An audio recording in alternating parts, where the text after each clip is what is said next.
Hey guys, my name is Mary Kate, and I'm here to expand your knowledge on how people with mental illnesses are discriminated in the workplace and whether or not they actually should be when employers are hiring. According to Understanding Social Problems, of 17 nations included in the World Mental Health Survey, the United States has the highest rate of mental illness. Research has shown that people with serious mental illnesses are willing and able to work, but 61% of working age adults with mental health disabilities are out of the labor force. This creates a serious issue on whether or not people with mental illnesses should be hired within communities. This past summer, I worked with students that had disabilities, such as mental illnesses, at their place of employment. The school program, Monroe No. 1 BOCES, found work for these students in the community, but they didn't actually get paid from the employer, but rather through the school program. My experience as a job coach influenced me to further explore discrimination in the workplace for people who have mental illnesses and the laws that come with this issue. Due to the stigmas associated with mental illness, workers are afraid to reveal their illness to their place of employment. But should they be afraid to do so? Well, to prevent discrimination in the workplace for people with disabilities, such as mental illnesses, the Americans with Disabilities Act was set in stone in 1990. According to Teresa Sheed, author of Stigma as a Barrier to Employment, Mental Disability and the Americans with Disabilities Act, the ADA extended anti-discrimination protection to individuals with mental impairments. The ADA protects people with mental illness who meet one of these three qualifications.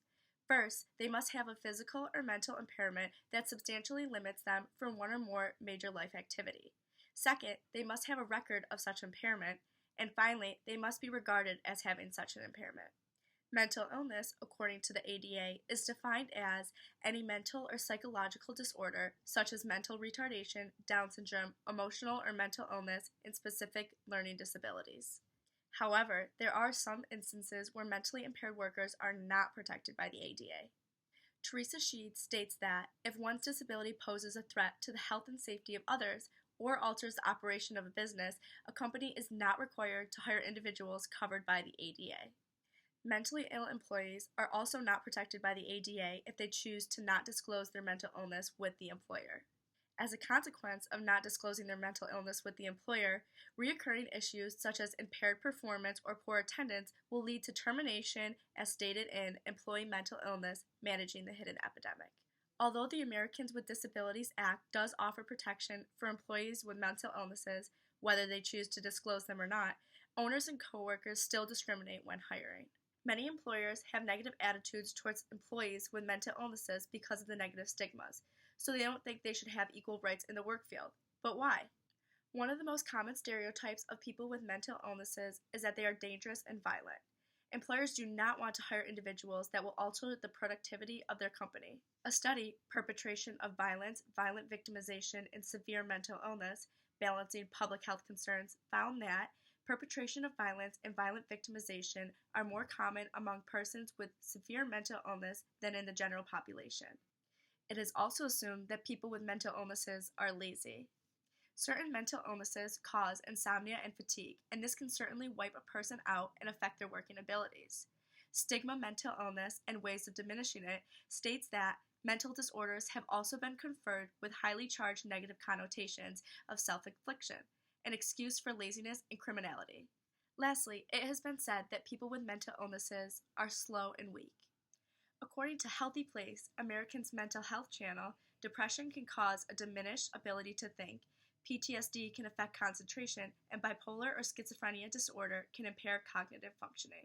Although people believe that these assumptions might be true, there are people on the other side, as there are with many other social issues. On the other hand, many employers have positive attitudes about workers with mental illnesses because they view them as dependable, productive, and interactive. Therefore, mentally ill people are not actually as violent as society may think. As stated in Understanding Social Problems, although untreated mental illness can result in violent behavior, the vast majority of people with severe mental illness are not violent, and they are only involved in about 4% of violent crimes. Workers who may have a mental illness are dependable and productive, and my mom, Jackie Nzinga, a vocational rehabilitation counselor, sees this firsthand. Okay, Mom, so why are your clients dependable and productive? Mary Kate, the clients with mental illness that I have helped into employment through the years have proven to be more dependable and productive in the workplace. I believe this to be because They have sought mental health treatment prior to working on their employment goals. So, with a collaborative team effort, most often we can find success vocationally when the counselor or therapist, myself, and the client are all working on the same page. We tend to see more success. Lastly, mentally ill people are interactive, which also goes against the stereotypes that they are antisocial. So, do you see your clients interacting with each other and staff at the workplace? Just like their coworkers without mental illness, they socialize and try to fit in. One of the things I've noticed is when a coworker finds out about the mental illness, they begin to act a bit nervous and cautious. I believe that this is because there's still that stigma out there. For example, when we see someone in a wheelchair, we know that there's a physical disability or a physical issue there. Mental illness is something that cannot be seen, so there is that feeling of fear that's still out there. Since the Americans with Disabilities Act, there has been a higher acceptance of mental illness, but we still have a long way to go. According to mental illness and employment discrimination, compared to individuals with physical disabilities, twice as many people with mental disabilities expect to experience employment related stigma. This social issue is important because approximately 54 million non institutionalized Americans have physical, intellectual, or psychiatric disabilities. If a specific someone doesn't have a mental illness, a family member, friend, or coworker might, and this is why discrimination in the workforce is a social problem. And just like that, we see the controversial issue of whether or not people with mental illnesses should be hired within communities. What's your stance? Thank you.